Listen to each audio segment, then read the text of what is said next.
So, you want to get into Lovecraft and the Cthulhu Mythos, but you're not sure where to start, and maybe you've got some questions.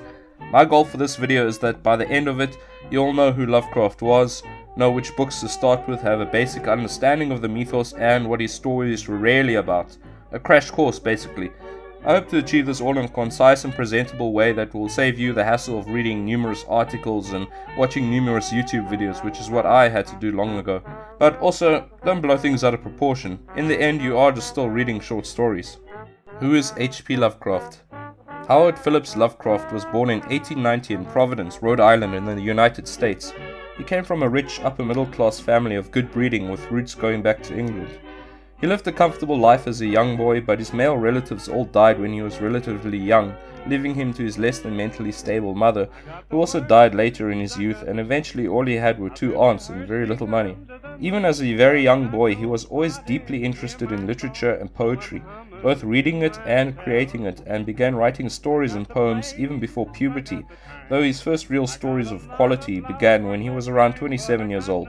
As an adult, Lovecraft moved to New York City and got married, but he really hated his time in that city, being unable to feel comfortable in that environment, and the hopes he had of success and financial stability soon flopped. Eventually it got too much for him and he moved back to Providence and got divorced. Eventually he died there, almost penniless, in 1937, after suffering from cancer for a few years. He was 47 years old. At this time, he was basically unknown to anyone besides regular readers of a few pulp magazines and fans of weird fiction, which was really a niche genre. It was only decades later that he became much more known. Lovecraft made his very meager income from proofreading, ghostwriting, and occasionally publishing his stories and poems in pulp magazines. He never really gave a damn about finding a real job or becoming wealthy, and all his life his primary focus was writing. Kind of admirable. He enjoyed travel when his meager savings allowed it, and he had a select group of like-minded friends who lived around the country with whom he regularly communicated via letter writing or occasional visits. In his nature, he was a quintessential gentleman. He was extremely well-read, intelligent, introverted, reflective, polite, although strong-willed, and most of all dignified and possessing class. One might expect that such a man would have had a great education, but he failed to even really complete high school studies, mainly due to his periods of ill health, depression and reclusiveness, in no short part to the various deaths of his family members. In short, he lived a somewhat depressive and disappointing life and must have felt a deep sadness as he was dying, yet he achieved something revolutionary in horror and literature and is considered the top in his genre, someone who's often emulated but can never be duplicated. The Lovecraft Cthulhu Mythos 101. The basic gist of the mythos is that humans unknowingly share the universe with horrific entities which appear to be like gods to us, but are really just alien beings, albeit insanely powerful and beyond understanding, and usually maddening to humans when we encounter them. Another key point is the existence of bizarre forces which usurp our conception of how reality should be. These entities or forces are typically not malevolent but indifferent towards us. Don't think of them as devils or comparable to evil or Satan either. There is no God, there is no good or evil in the mythos. Rather, these beings don't care about humanity because humanity is so small and insignificant to them as ants or microorganisms are to us. You might not hate an ant, but if you stand on one, you're not going to start crying, are you? It's like that. The mythos also regularly features lesser beings from other planets or realms which are more along the lines of regular aliens, but do not assume that they are anything like the popular depiction of alien beings. They are completely bizarre and different as different from us as we are to them. These beings are typically mortal and a lot more comprehensible in their natures. These would be beings like the Migo, Deep Ones, and Elder Things. Once again, such interactions rarely benefit the human protagonist though. Lovecraft also regularly set his stories in the New England area of the United States where he came from, and regularly dedicated paragraphs to describing the architecture and atmosphere of the places his protagonists are experiencing, which makes his stories quite easy to immerse yourself into. He also made up his own fictional cities, modeled heavily on the typical New England city, the most common being the town of Arkham and Kingsport. Apart from that, he also created many fictional supernatural realms such as the Plateau of Leng and the Dreamlands, and a typical trope of the mythos tale is of protagonists going to places hostile to humanity and the escape of the protagonist being of key relevance to the story. Also, expect to regularly read about rare horrific books which reveal the truth about reality. The most common would be the Necronomicon. By the way, in case you're wondering, The Necronomicon is completely fictional. It was made up as a plot device by Lovecraft many years ago. It is not a real book and is not based on a real book either. Anyone claiming otherwise is full of shit. When reading Lovecraft stories, don't try and see them as all pieces that fit nicely together, making up a big picture or a nice, neat chronological canon or lore or timeline like you'd expect to see in Lord of the Rings. In general, you can read his stories in any order that you like, and you can view each story as a standalone story and not necessarily intertwined with each other. Finally, it's worth noting that there are many other writers who create stories using Lovecraft's literary inventions.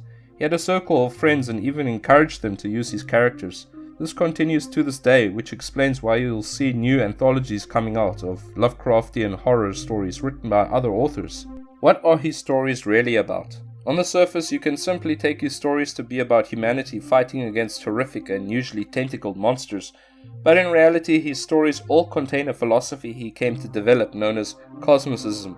To put it very crudely, think of it as nihilism, atheism, existentialism, anti-humanism, and a sense of awe and amazement with the world all mixed together. You can enjoy either interpretation, I think, because both interpretations make for entertaining reading, and in the end, that is what reading is all about.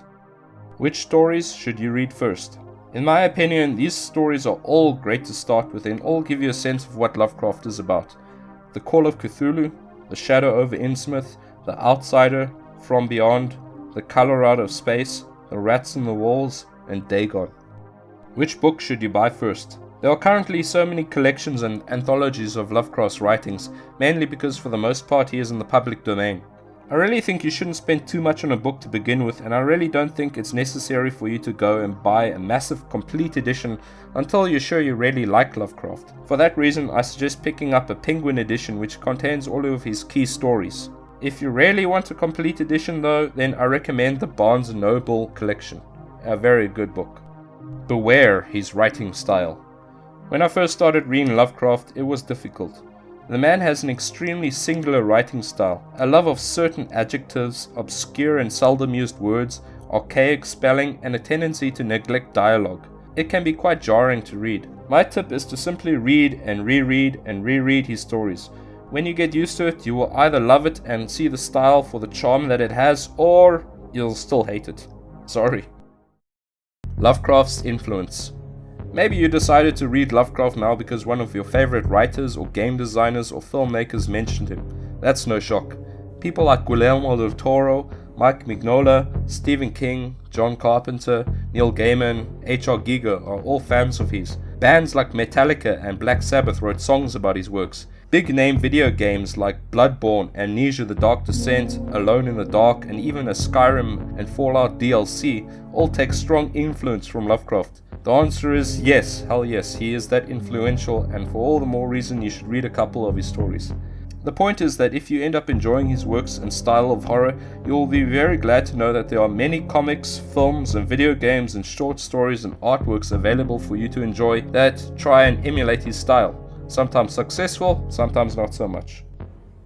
Further reading. Just like how music fans often try and pick up an instrument and make their own music, so too do many Lovecraft fans pick up a pen and try and make their own stories, be they pure amateurs or even professional writers. As such, there is no shortage of other writers who commonly are associated with Lovecraftian horror. The best of these authors, if you want to read more, will be Clark Ashton Smith, Robert Bloch, Fritz Leiber, Robert E. Howard, Frank B. Long, and Thomas Ligotti. Though please note that not everything they wrote is Lovecraftian horror. Probably Clark Ashton Smith and Thomas Ligotti are the best of the lot though. And if you want to just enjoy weird fiction in general written by writers before Lovecraft's time or writers that Lovecraft appreciated, then look at Arthur Machen, Algernon Blackwood, Robert Chambers, Lord Dunsany, William Hope Hodgson, and Edgar Allan Poe. As a good rule of thumb, if you see a collection of works from other authors that has been compiled or edited by S.T. Joshi, you can buy that book with confidence. A quirk of the Lovecraft mythos worth mentioning is that Lovecraft was a proponent of letting other writers copy his literary creations, be it the fictional towns he invented or the horrific books like the Necronomicon. In turn, he inserted the creations of others into his work. The King in Yellow and Tsathoggua, common Lovecraftian entities, are not actually his creations.